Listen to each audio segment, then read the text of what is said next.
Welcome back to my channel. In this video, we will study about the poem A Thing of Beauty by John Keats, which is a part of Class 12 CBSE syllabus, in which we are going to study in details about the poet, the theme of the poem, the message delivered by it, the central idea, the stanza-wise summary of the poem, and the poetic devices used. For your convenience, I have added timestamps in the description so that if you wish to watch any segment again, you can just click on that particular segment to go through it. So without further delay, let's get started. Let us know a little bit about the poet John Keats. John Keats was an English poet of the second generation of Romantic poets. His poetry is marked by the intense use of imagery, of classical legend articulated by philosophy. His writing style is overwhelmed by poetic devices which create music and rhythm in the poems. The diction used by him is also connotative. Let us now discuss the theme of the poem. The poet says that a thing of beauty is a joy forever, a joy even in the midst of diseases, sufferings and disappointments of life. The objects of beauty make a lasting impression on us and give us joy even when they are not present before our eyes. The poem gives the message that beauty never diminishes nor fades out.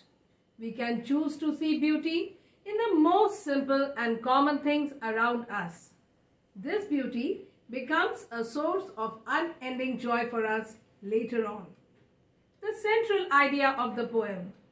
Beauty, according to the poet, transcends time and provides us with the same pleasure over and over again. It brings us lifelong happiness and never fades. In this sad and poetic world, beauty plays an integral part in our lives, helping us in remaining happy and joyous. Beauty is not only seen but is also heard in nature. If we are beautiful within, everything outside will also appear beautiful to us. Let us now begin with the stanza-wise summary. Stanza 1. A thing of beauty is a joy forever. Its loveliness increases.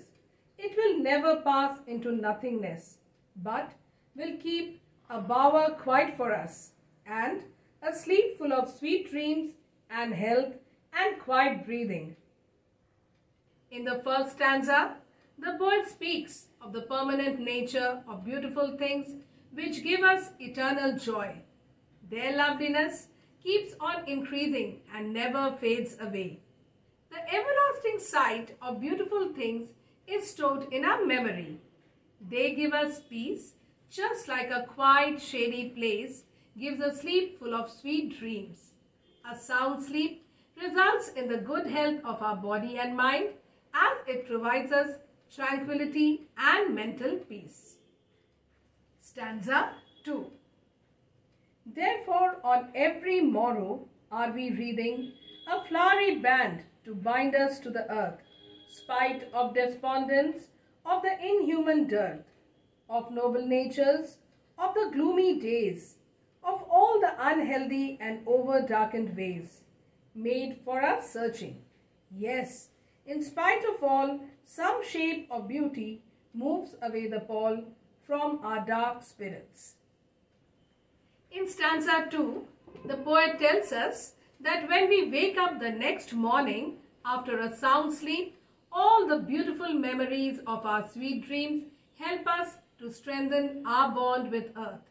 That is why the poet feels that every morning we prepare a wreath of flowers that binds us to earth more strongly.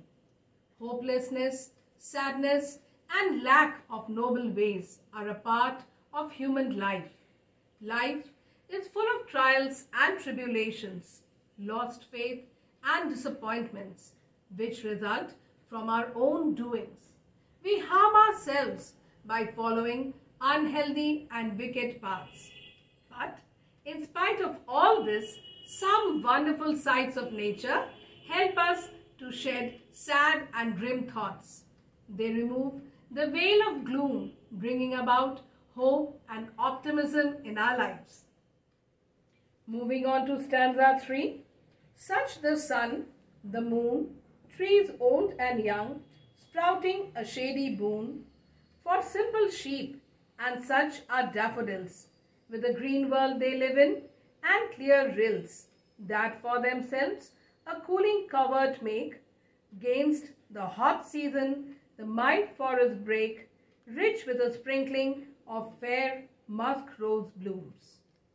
In the third stanza, the poet lists the various objects of beauty: the sun, the moon, old and young trees which provide shade to sheep, the daffodils, the greenery surrounding them, the cool and clear streams which provide respite in the heat of summer, and the bushes growing in the forest with musk roses blooming amidst them, are all eternal sources of joy and pleasure.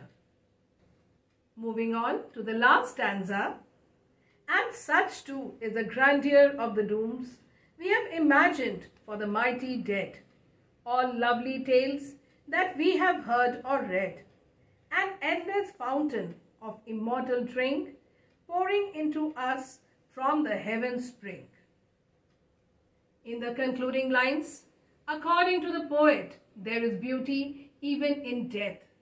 He finds beauty in imaginary stories people have made about our dead ancestors who were deemed as heroic and mighty.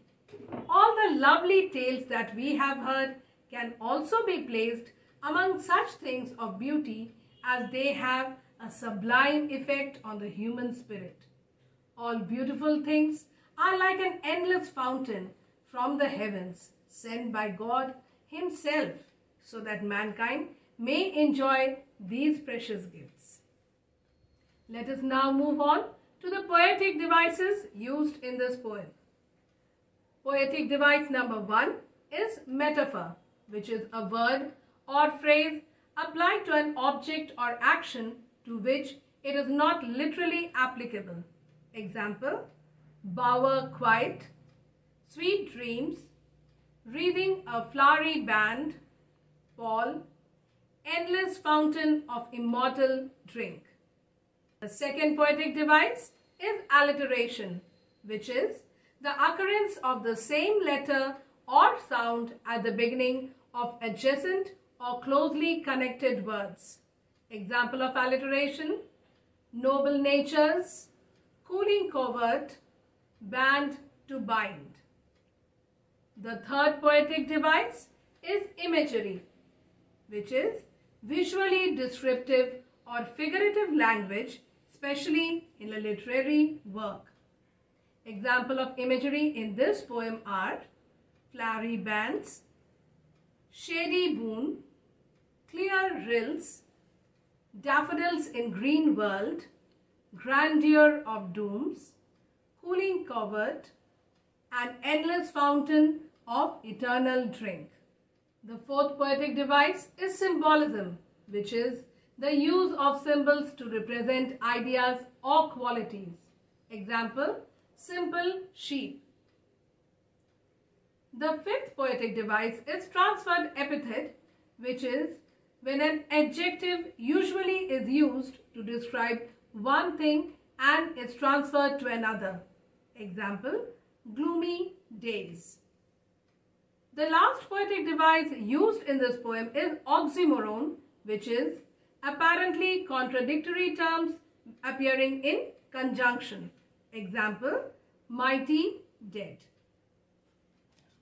With this, we come to the end of this video.